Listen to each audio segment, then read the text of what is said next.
आज 5 मार्च है और 5 मार्च इसलिए खास है क्योंकि होली के एक दिन पड़ने वाला ये दिन केंद्रीय कृषि मंत्री शिवराज सिंह का जन्मदिन है और आज उनके इस बंगले पर, भोपाल स्थित बंगले पर बहुत धूमधाम से ये उनका जन्मदिन मनाया जा रहा है। उन्होंने अपने जन्मदिन पे कुल 5 संकल्प लिए हैं, जिसमें दिव्यांगों को उन्होंने ऐसी व्हीलचेयर दी है जो ऑटोमेटिक रूप से चालित है, पेड़ लगाने का संकल्प लिया है, गरीब बच्चों के लिए फ्री में मुफ्त कोचिंग का संकल्प लिया है, मुफ्त चिकित्सा का संकल्प लिया है और यहाँ तक कि जो प्रतिभाशाली छात्र छात्राएं हैं गांवों से, उनको भी सम्मान का संकल्प लिया है, उन्हें लैपटॉप तक बांटेंगे। तो ये 5 संकल्प लिया है जिससे कि आम लोगों का जीवन आसान हो सके।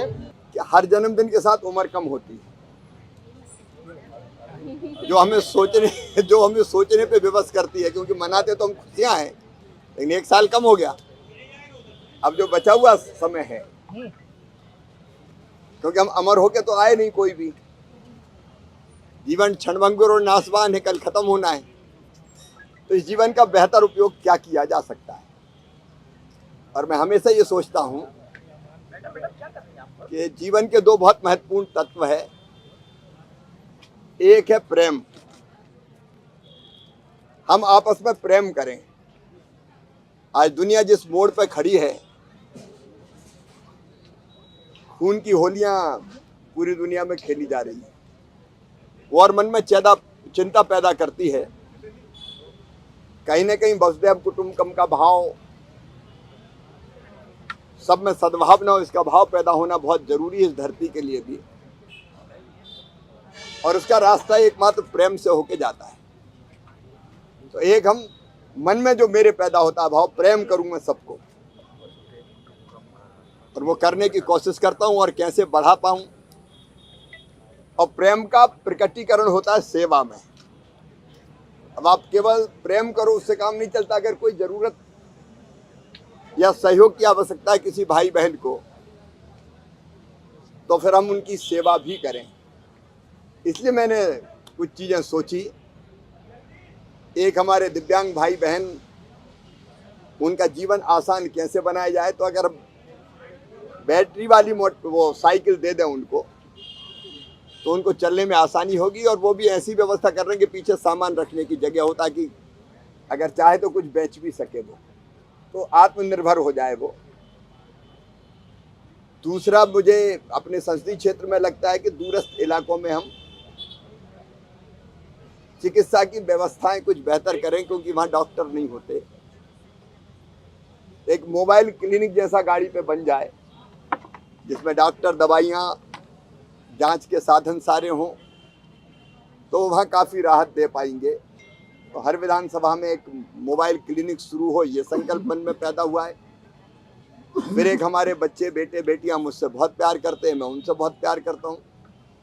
बीच में मुझे कहा कि कई बार कोचिंग क्लास बहुत महंगी होती है, बाकी कोचिंग करते हैं, हम गरीब है, कोचिंग नहीं कर पाते, तो हमारी भी कोचिंग हो जाए तो हम भी मुकाबले में आ सकते हैं। तो एक निःशुल्क कोचिंग क्लास अच्छे स्तर की चला के ऐसे बच्चों की भी मदद कर पाएँ, सहयोग कर पाएँ उनको, वो भाव एक मन में आता है। फिर प्रतिभाशाली जो बच्चे हैं, उनकी पढ़ाई में कोई दिक्कत ना रहे, तो अपनी ड्यूटी है कि उनको प्रोत्साहित करें, पुरस्कृत करें और आगे बढ़ने के लिए प्रेरित करें। और ज़रूरत पड़े तो लैपटॉप जैसी सुविधाएं भी उनको मुहैया कराने की कोशिश करें। और एक, मैं पर्यावरण में पेड़ लगाना ऐसा मानता हूँ जो सारे संसार की सेवा है, उससे बड़ी सेवा कोई है नहीं। क्योंकि हमारी ज़िंदगी के लिए भी पेड़ जरूरी है, कीट पतंगे और पशु पक्षियों के लिए भी पेड़ जरूरी है, धरती के लिए भी पेड़ जरूरी है। तो इस तरह के भाव कुछ मन में हैं, जिनको लेके मुझे लगा कि जन्मदिन सार्थक होगा तो ऐसे कामों से होगा। केवल फूल मालाएं, साल, श्रीफल, स्मृति चिन्ह, मैंने अपने डिपार्टमेंट में तो बंदी कर दी है सख्ती से कि कोई फूल नहीं, कोई साल नहीं, कोई श्रीफल नहीं, कोई स्मृति चिन्ह नहीं। सीधे हम काम करें, और लगाना है, प्रेम का प्रकटीकरण करना है तो पौधा लगा दें और फोटो अपलोड कर दें, तो मैं मानूंगा कि मुझसे बहुत प्यार करते हैं। सर, किसानों के लिए क्या सोच रहे हैं?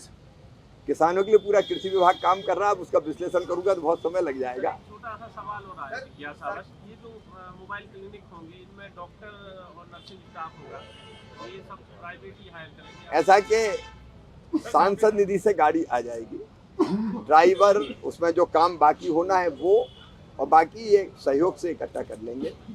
दवाइयों की व्यवस्था सरकार से मिलकर भी की जा सकती है, प्राइवेट भी हो सकती है, और जांच और बाकी चीज़ों की व्यवस्था हम लोग सोच रहे हैं।